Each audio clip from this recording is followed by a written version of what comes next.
अस्सलाम वालेकुम, मैं हूं मोहम्मद अरशद आपकी खिदमत में एक लेटेस्ट वीडियो लेकर फिर से हाजिर हूं।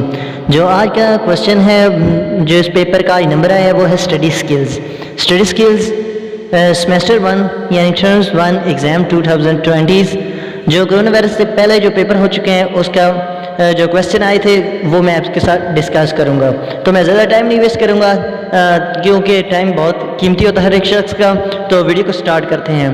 तो वीडियो में स्टार्ट करना ऑब्जेक्टिव पार्ट जो सोलह क्वेश्चन है। तो फर्स्ट ऑफ ऑल जुज़ number 1, write down some barriers to develop effective study habits.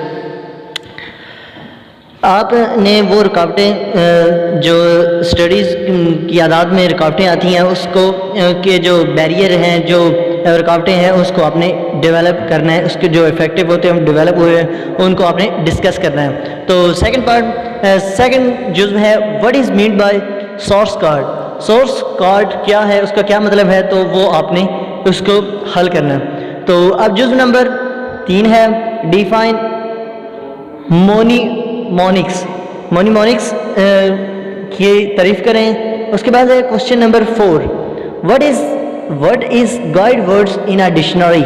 Dictionary में गाइड वर्ड्स कौन से हैं।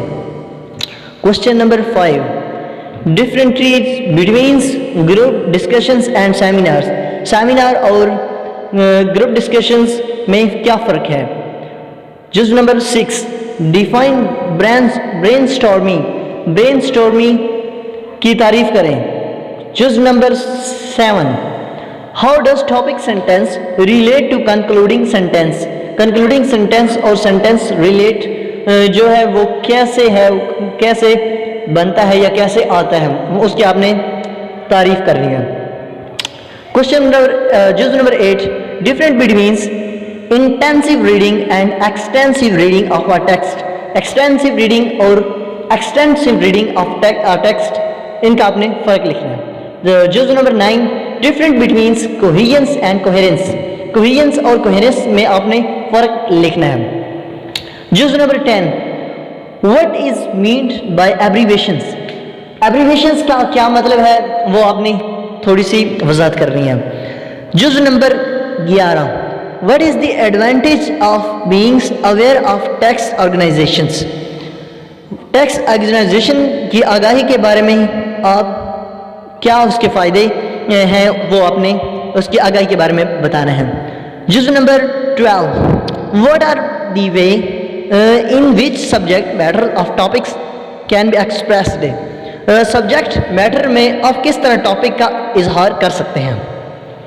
जुज़ number 13, what is the importance of the word in writing ऐसे।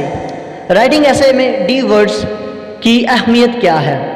इसके आगे है 13, different between static descriptions and process description. Static description और प्रोसेस डिस्क्रिप्शन में फ़र्क क्या है।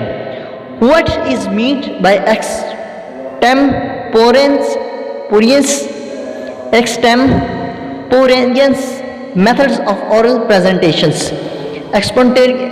एक्सटेम्पोरेनियस मेथड्स ऑफ ओरल्स का क्या मतलब है। जुज़ number 16, define thesis treatment. Thesis treatment की आपने तारीफ करनी है। तो अब इससे आगे है सब्जेक्टिव पार्ट यानी part 2। Question number 2, write an essay to 300 words on any of the following topics. Democracy is the best revenge, Islam and terrorism. ये जो दो मज़ामीन दिए गए इनको आपने इसमें से एक को हल करना है जो तकरीबन 250 या 300 वर्ड्स का हो। Question number 3, explain note taking in details. Note taking detail में बताएं। राइट अ कंप्रिहेंसिव नोट लिखें ऑन स्ट्रेटजीज, उसकी स्ट्रेटजी लिखें and factor involve in good note taking. कौन से इफेक्टिव जो इन्वॉल्व होते हैं, फैक्टर होते हैं, इन्वॉल्व होते हैं, वो नोट टेकिंग में अच्छे साबित होते हैं, वो उसके बारे में मुकम्मल डिटेल देखें। Question number 4, shed light upon different techniques used for the book taking. Question number 5. Explain in details essential elements for the preparations of examinations. Question number 6. Enumerate semantic markers and explain in details their types and functions. इसकी details और functions बताएं. तो आज के लिए कितना ही. खुदा हाफिज़. अस्सलाम वालेकुम.